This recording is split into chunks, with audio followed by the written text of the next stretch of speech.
بسم اللہ الرحمن الرحیم۔ آپ صلی اللہ علیہ وسلم نے فرمایا، ایک ایسا گناہ جس سے 80 سال کی نیکیاں ضائع ہو جاتی ہے اور اس کے لیے دوزخ میں ایک کنواں تیار کیا جاتا ہے۔ مکمل تفصیل جاننے کے لیے ویڈیو کو آخر تک ضرور دیکھے گا۔ زمین کب روتی ہے؟ اللہ پاک نے زمین اور آسمان میں جن اور ان جو کچھ بھی پیدا کیا ہے، ہر چیز کو قوتی سماعت اور قوتی گویائی عطا فرمائی ہے۔ ہر چیز اپنی اپنی زبان میں اللہ کے ذکر میں مصروف ہے۔ ایسی تمام چیزیں جو اللہ پاک نے پیدا کی، جب ان کو کوئی چیز عطا کرتا ہے تو وہ اس پر شکر بھی ادا کرتی ہے، اور جب ان کو کوئی تکلیف پہنچتی ہے تو وہ اس کا اظہار بھی کرتی ہے۔ لیکن یہ اور بات ہے کہ اللہ نے ایسی آوازوں کو جن اور ان سے پوشیدہ رکھا ہے۔ دھرتی یعنی زمین کو ہی لے لیجئے، زمین بولتی بھی ہے، سنتی بھی ہے، خوشی غمی کو محسوس بھی کرتی ہے اور اس کا اظہار بھی کرتی ہے۔ نبی کریم صلی اللہ علیہ وسلم نے فرمایا، دو موقع ایسے ہیں کہ جن پر زمین روتی ہے۔ پہلا موقع یہ ہے کہ جب ناحق کسی کا خون بہایا جائے، مقتول کا قطرہ زمین پر گرتے ہی زمین پکارتی ہے، الہی مجھے اجازت دے تاکہ میں قاتل کو ابھی نگل جاؤں۔ آواز آتی ہے، ذرا صبر کر، یہ تیرے اندر ہی آئے گا۔ دوسرا موقع یہ ہے کہ جب زانی زنا کا ارتکاب کرنے کے بعد غسل کرتا ہے تو پانی کا پہلا قطرہ جب زمین پر گرتا ہے تو زمین زار و قطار روتے ہوئے کہتی ہے، الہی مجھے اجازت دے تاکہ اسے میں نگل لوں۔ آواز آتی ہے، تھوڑی دیر صبر کر، یہ تیرے پاس ہی آئے گا۔ زناکاری ایک بدترین لعنت، ذلت اور پستی کی علامت ہے۔ اس کا مرتکب وہی شخص ہوگا جس کے دل میں خوف خدا، عذاب آخرت کا ڈر، آیات قرآنیہ اور حدیث نبوی کا پاس نہ ہو، اپنوں اور غیروں میں اپنی ذلت اور رسوائی کا اندیشہ نہ ہو، اور ہو نہایت ہی بے شرم جس کی انسانیت حیوانیت سے مغلوب ہو چکی ہو۔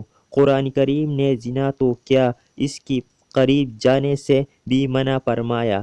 بدکاری کے پاس نہ جاؤ، بے شک ہو بے حیائی ہے اور بہت ہی بری راہ ہے۔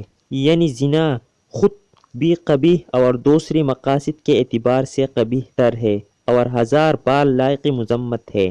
افراد کی روحانی پاکیزگی اور اخلاقی طہارت کی بھی منافی ہے۔ روحانیت کے چہرے پر ایک بدنما داغ ہے اور جسمانی معاشرتی مرتبہ کی لحاظ سے بھی قابل نفرت ہے۔ حضرت ابو ہریرہ رضی اللہ تعالیٰ عنہ سے روایت ہے کہ حضور اقدس صلی اللہ علیہ وسلم نے ارشاد فرمایا، جو عورت کسی قوم میں اس کو داخل کر دے جو اس قوم سے نہ ہو، یعنی زنا کرایا، اور اسے اولاد ہوئی تو اسے اللہ عز و جل کی رحمت کا حصہ نہیں ملے گا اور اللہ تعالیٰ اسے جنت میں داخل نہ کرے گا۔ حضرت عبداللہ بن عباس رضی اللہ تعالیٰ عنہ سے روایت ہے کہ رسول اللہ صلی اللہ علیہ وسلم نے ارشاد فرمایا، جس قوم میں زنا اور سود ظاہر ہو جائے تو انہوں نے اپنے لیے اللہ عز و جل کے عذاب کو حلال کر لیا۔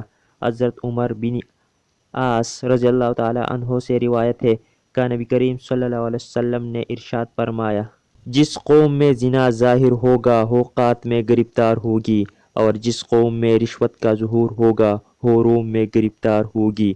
حضرت بریدہ رضی اللہ تعالیٰ عنہ سے روایت ہے کہ رسول اللہ صلی اللہ علیہ وسلم نے فرمایا، ساتوں آسمان اور ساتوں زمینیں بوڑھی زانی پر لعنت کرتی ہے۔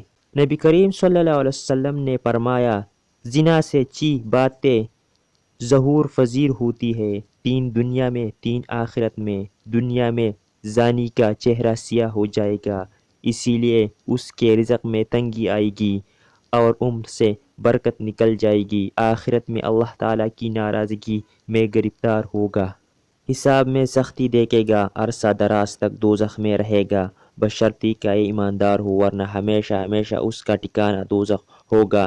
نبی کریم صلی اللہ علیہ وسلم نے فرمایا، جو کوئی آزاد یا غلام عورت سے زنا کرتا ہے اس کی قبر میں 20 لاکھ سوراخ کر دیا جاتا ہے جن سے سانپ اور بچھو اور آگ کے شعلے اس پر حملہ آور ہوتے ہیں اور وہ عذابی قبر میں مبتلا رہتا ہے۔ اسی طرح نبی کریم صلی اللہ علیہ وسلم نے فرمایا، تین قسم کے آدمیوں پر اللہ تعالیٰ نظر رحمت نہیں فرمائے گا۔ 1 بوڑھا زانی، 2 جھوٹی تقریر کرنے والا، 3 تکبر کرنے والا۔ آپ صلی اللہ علیہ وسلم نے فرمایا زنا سے 80 سال کی نیکیاں برباد ہو جاتی ہے، اور دوزخ میں ایک کنواں زانیوں کے لیے تیار کیا ہے جس میں انہیں عذاب دیا جاتا رہے گا، اس کا نام حاویہ ہے۔ اس سے اگر ایک ذرہ نکال کر دوزخ کے دوسرے حصوں میں ڈالا جائے تو وہ اس سے جل جائے۔ کسی انسان کا قتل کرنا کتنا بڑا گناہ ہے، حدیث سن لیجئے۔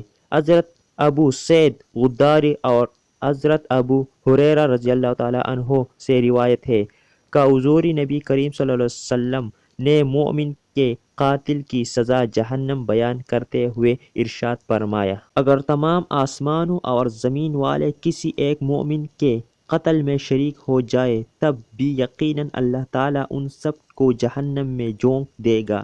قتل اور غارت گری، خون ریزی اور فتنہ فساد اور ناحق خون بہانا اتنا بڑا جرم ہے کہ قیامت کے دن اللہ تعالیٰ ایسے مجرموں کو سب سے پہلے بے نقاب کر کے کپر کردار تک پہنچائے گا۔ حضرت عبداللہ بن مسعود رضی اللہ تعالیٰ عنہ بیان کرتے ہیں کہ حضور نبی اکرم صلی اللہ علیہ وسلم نے خون ریزی کی شدت بیان کرتے ہوئے ارشاد فرمایا، قیامت کے دن سب سے پہلے خون ریزی کا فیصلہ سنایا جائے گا۔ حضرت عبداللہ بن عمر رضی اللہ تعالیٰ عنہ سے روایت ہے کہ نبی کریم صلی اللہ علیہ وسلم نے باہمی خون خرابہ اور لڑائی جھگڑے کے تباہ کن نتائج سے خبردار کرتے ہوئے فرمایا کہ قتل اور غارت گری اتنا بڑا جرم ہے کہ اگر کوئی مرد یا طفقہ اس میں ایک مرتبہ ملوث ہو جائے تو پھر اسے اس سے نکلنے کا راستہ نہیں ملے گا۔ اللہ پاک ہمیں نیک اعمال کرنے کی توفیق عطا فرمائے